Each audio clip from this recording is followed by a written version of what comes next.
Tập trung là bí mật vĩnh cửu của mọi thành công. Bạn không cần phải có tài năng thiên bẩm để thành công. Bởi người tài năng nhất trong số những người tài năng chính là người biết tập trung. Ai cũng có 24 giờ mỗi ngày nên thời gian không hề quý giá. Thứ quý giá phải là sức mạnh của thời gian. Nếu tập trung 20% thời gian sẽ tạo ra được ít nhất 80% kết quả. Giả sử bạn tập trung 100% thì kết quả sẽ như thế nào? Tập trung không chỉ là nói có với những việc cần thiết, mà còn phải nói không với hàng trăm thứ khác, dù cho chúng có ích. Nếu cùng lúc đuổi theo hai con thỏ, bạn chắc chắn sẽ vụt mất cả hai. Người ta nói rằng nếu dám mơ ước thì ước mơ sẽ thành hiện thực.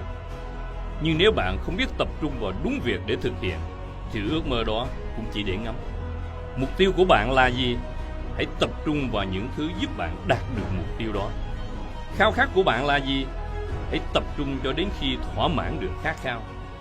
Khi tập trung vào cơ hội, chắc chắn chúng sẽ đến nhiều hơn. Càng chú ý vào rắc rối thì chúng sẽ càng xuất hiện. Nếu cứ dừng lại và ném đá vào những con chó đang sủa bên đường, bạn sẽ mãi không thể tới đích. Đừng nói bạn không thể tập trung vì những tác động bên ngoài. Chừng nào việc tập trung còn thuộc phạm trù ý thức thì bạn vẫn có thể kiểm soát hoàn toàn. Tuyệt đối chỉ làm những việc phục vụ cho ưu tiên hàng đầu, nghiêm khắc với bản thân và loại bỏ hết tất cả những nhân tố làm bạn phân tâm. Bạn sẽ không biết được năng lực thật sự của mình cao đến mức nào cho đến khi bạn thật sự tập trung.